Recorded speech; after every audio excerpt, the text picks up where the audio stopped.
Hello po. Magandang araw po sa inyong lahat. Hingi po ako sana sa inyo ng konting pabor. Tulong nyo na lang po sa tulad naming mga content creator.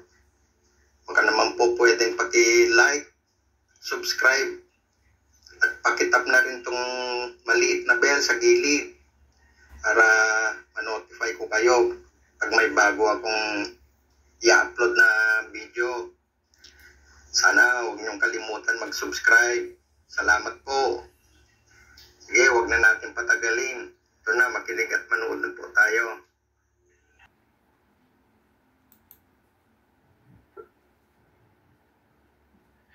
Magandang umaga po sa inyong lahat.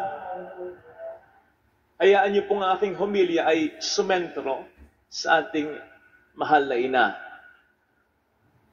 Lalo pat minsan, sabi ko nang medyo na-intriga ako sa isang imahe ng mahal na ina na aking nakita. Pwede ba natin ipakita yon? Andyan ba? Ayan. Kung bakit ako na-intriga dyan ay, kung mapapansin po ninyo, ang mahal na ina dyan ay may hawak na lubid. Na kung pagmamasdan mo siya ay parang ito'y kanyang kinakalag. Kaya nga po ang tawag sa imahe na yan ay Mary the Untier of Knots. Kakaiba po ito sa ibang mga debosyon para sa mahal na ina kasi ito'y nagsimula hindi sa pamamagitan ng apparition o pagpapakita ng mahal na ina tulad ng nangyari sa Lourdes at sa Fatima. Ang ugat daw nito ay ang naging pagtulong ng panalangin ng mahal na ina upang maayos ang problema ng isang couple o mag-asawa. So bago po natin ito pagnilayan, yung katotohanan ng ipinapahayag ng imahe na yan o ng debosyon na yan, tingnan muna po natin yung background. So sinasabing sa Germany, dati ay merong isang lalaki ng pangalan ay Wolfgang. Siya'y stress na stress sa napipinto nilang paghihiwalay ng kanyang asawang si Sofia. Hindi natin alam kung anong naging problema pero magkakahiwalay na yung dalawa. Kaya't si Wolfgang ay pumunta sa simbahan at hiningi ang tulong at payo, panalangin ng isang pare, si Father Jacob, if I'm not mistaken sa pangalan, was then respected and known for his piety and wisdom. This priest encouraged Wolfgang to bring his marital issues to Mama Mary. And so sinasabing in a period of 28 days, for sometimes sinamahan ng pare na magdasal si Wolfgang upang maayos ang pag-asama nilang mag-asawa. Siyempre, kaalinsabay ng mga payo sa lalaking ito na maging mas responsable at mas maging mabuti sa asawa niya. Now, sinasabing sa last meeting ng dalawa, sa kanilang pagdarasal ng magkasama, dinala daw ni Wolfgang yung wedding ribbon nila ni Sofia. Ito siguro yung cord na meron tayo ngayon na inilalagay sa balikat ng mag-asawa pag kinakasal sila. Pero during those times daw, yung wedding ribbon or cord ay ikinakabit. Literally, tinatali ang kamay at mga braso na magkatabi ng ikinakasal, signifying their union for life. So yun ang dinala niya. At dahil medyo matagal na silang kasal, ang ribbon ay medyo maitim na at buhol-buhol na. Ang ginawa doon ng pare nang ito ay makita, sa harapan ng Our Lady of Sorrows, ito'y kanyang dinasalan at itinaas as if offering it to our Blessed Mother. Siyempre, offering their marital issues to our Blessed Mother. Habang ang pare, habang ito'y dinadasalan sa harapan ng imahe ng mahal na ina, Our Lady of Sorrows, unti-unti naman daw itong kinakalag o inaayos ng pare sa pagkakabuhol-buhol. Now, During that time daw na nawala yung pinakahuling buhol ng ribbon. Ang ribbon daw ay naging dazzling white, which they took as a sign na ang kanilang panalangin sa tulong ng mahal na ina para maayos ang pag-asama ng mag-asawa sa awa at habag ng Diyos ay dininig talaga. And true enough, sapagkat hindi na daw nagkahiwalay si Wolfgang at si Sophia. Ang mag-asawang ito, later on ay nagkaroon ng apo na naging pare. Na alam ang istorya ni Wolfgang at ni Sophia ng mga lolo at lola niya. Ang paring ito, later on, ay nagpa-commission sa isang sikat o magaling na pintor upang i-paint ang imaheng ganyan ng mahal na ina. Na huwag kakalimutan ng mahal na ina ay dapat ilarawan na may daladalang lubid at kinakalag ang mga buhol ng lubid na yan. Later on, surviving revolutions and secular oppression or opposition, surviving wars, ang yang debosyon na yan ay nagtuloy-tuloy hanggang ngayon. Mas sumikat daw po ang debosyon na yan sa Mary Antire of Knots nang si Pope Francis ay mapunta ng Germany as a visiting student. Tapos nabighani siya sa debosyon na yan. Lalo to get sa storya sa likod ng debosyon na yan. Umili siya ng stampita roon, dinala niya sa Argentina, at hanggang ngayon siya'y Santo Papa, ito ay pinopromote niya. Now, brothers and sisters, bagamat yan ay isang istorya ng dating nagkaproblemang mag-asawa, kung bakit sumulpot daw ang debosyon na yan sa mahal na ina, alam po ba ninyo na po pwede rin po natin itong sabihing theologically sound talaga, na masusuportahan ng mga turo ng ating simbahang Katolika. Kasi yan naman din ang pinapahiwatig sa Biblia, na yung pagkakamali ng unang babae na si Eva, sa tulong at awa ng Diyos ay naituwid ni Maria. Yan din ang sinasabi ng mga fathers of the church, tulad ni San Ireneo sa kanyang librong Against Heresies, kung saan tinakil niya ang role ni Mary as the second Eve. Ang sabi niya doon, the knot of Eve's disobedience was loosened by Mary's obedience. And so what the Virgin Eve had bound fast through her unbelief, the Virgin Mary did set free through her faith. Yung daw pagkakabuhol-buhol na ginawa ng pagkakasala ni Eva ay kinalag sa tulong ng Diyos ni Maria. Hence, kung iisipin po natin, yung mga buhol-buhol sa taling yan ay nagre-represent sa pinsalang na idudulot ng ating patuloy na pagkakasala. Because as we engage ourselves in a habitual sin, mas humihigpit ang pagkakabuhol-buhol. The knot, when pulled tighter and tighter, it becomes harder to untie. Hindi niyo po ba na-experience yung mayroong isang tali, mahabang tali, o kaya kadena, yung buhol-buhol, nakailang oras ka na, inaayos mo, hindi maayos-ayos. Ano ang nagiging attitude mo kung minsan? Ibinababa mo na lang, walang iyang-iyan. Kayo nga mag-ayos niyan. Nawawalan ka na ng gana. Nawawalan ka na ng pag-asa. Nabubwisit ka na. Hanggang sa hayaan mo na lamang na yun ay buhol-buhol lang talaga.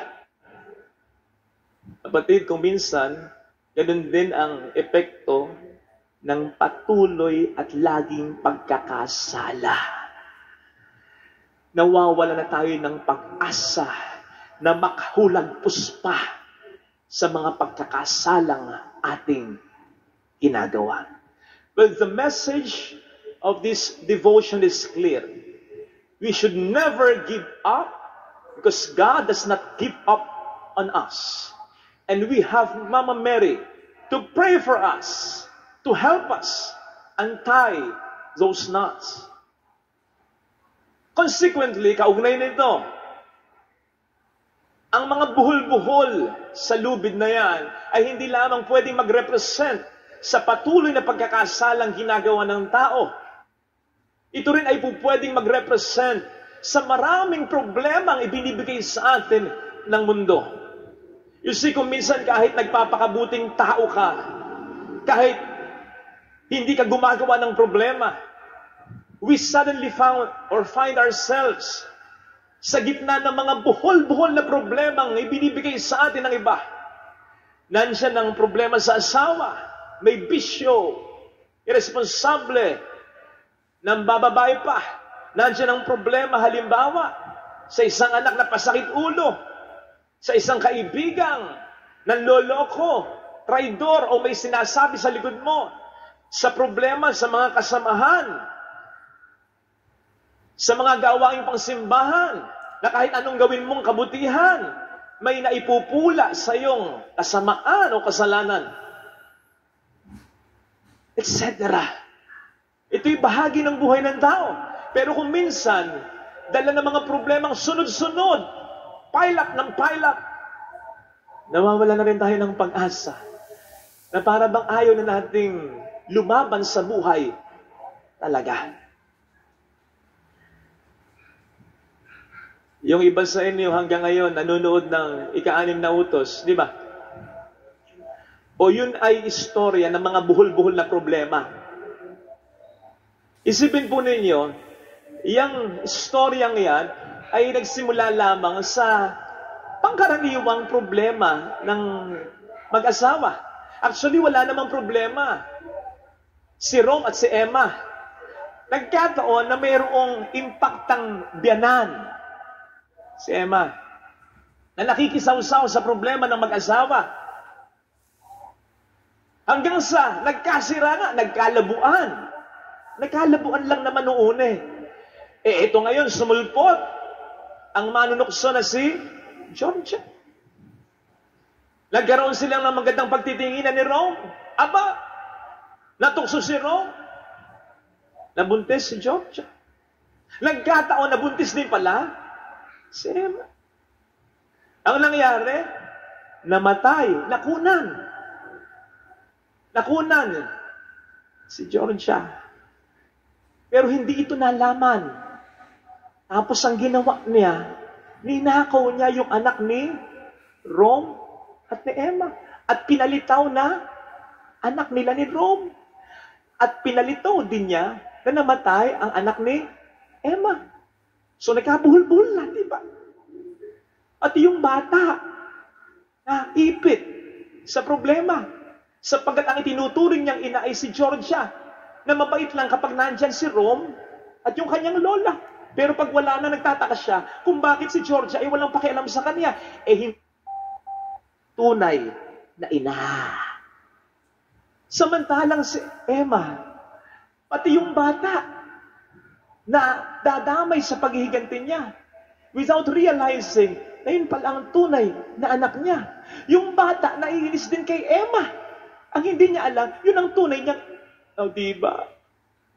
Buhol-buhol na problema. Kaya pati yung iba sa inyo, nabuhol na rin sa istorya. Pangalawang beses na pinapanood pa. Mga kapatid, ang mensahe, anumang problema, ilapit natin sa Diyos sa pamamagitan ng mahal na ina upang ang pagkakabuhol-buhol na ginawa ng mga problemang yan, unti-unti ay maayos, makalagan na. Basta, hindi sapat yung hihingi lamang tayo ng tulong. ng panalangin ng mahal na ina. Dapat tinutularan din natin siya. Ano bang dapat nating tularan sa mahal na ina? Tingnan po ninyo, sa kabila ng mga problemang naranasan niya, sa kabila ng mga problemang ibinato ng mundo sa kanya, nanatiling sumusunod ang mahal na ina sa kalooban ng Diyos. Hindi siya pinasama ng mga naranasan niyang problema. Kaya naman ito'y mabilis din niyang nalalampasan sa tulong ng Diyos na sinusunod niya. Kahapon ay napunta ako sa tahian dyan sa palengke kay Kuya Jimmy. Yan. Kasi may pinalagay ako sa damit ko. Anyway, nakita ko doon, ayun, maliwanag na example. Ang dami niyang sinulit. Kasi nga, tailoring shop eh. Pero yung mga sinulit, pansinin mo, hindi magkakatabi, hindi magkakadikit. Bakit? Kasi nga, yung isang bloke lang ng sinulit, problema na yun kapag nagkabuhol-buhol na eh. Didikitan mo pa ng isa, kung yung isa ay bumuhol din dun sa isa. Didikitan mo pa ng pangatlo, kung yung pangatlo dumikit dun sa dalawa, di nagka-letse-letse na. Mas mahirap kalagin ang pagkakabuhol-buhol pag nagkaganon. Ganon din mga kapatid sa buhay ng tao. May mga problemang mararanasan tayo. Normal ito, hindi natin ito kontrolado. Nag-iingat ka, magkakasakit ka. Nagtitipid ka, magkakagasta ka.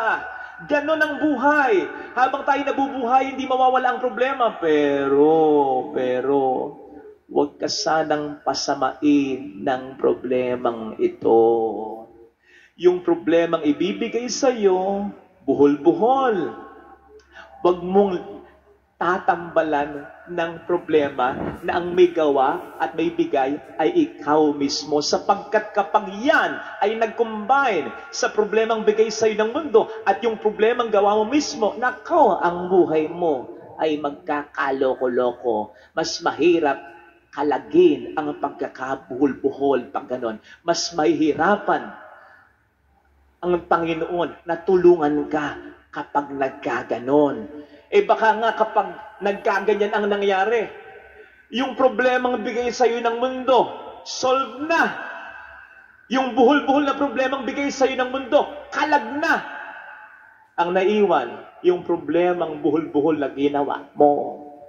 At tulad ng isang kakilala ko na minsan ay nagkalabuan silang mag-asawa, maliwanag naman ang payo ko sa kanya, tiis-tiis lang, magkakasundo rin kayong dalawa, magbabago rin yan. Ay hindi nakinig, hindi nasabi sa akin na mayroon siyang in-entertain na iba, na-fall in love siya, may nangyari sa kanilang dalawa, nagkaanak pa sila, nang lumaon, nagbago, 100% nagbago yung asawa niya, at na-realize niyang, mahal pa rin niyang talaga, at hindi niya po pwedeng iwan ang kanyang unang pamilya. Ano ngayon? Naayos yung problema ninyong mag-asawa, kaya lang dito ka hindi makahulagpos sa nilikha mong sarili mong problema. Ganon ang mangyayari. Mga kapatid, maliwanag ang sinasabi sa atin ni San Pablo sa Romans 12:21. Do not be overcome by evil, but overcome evil with good.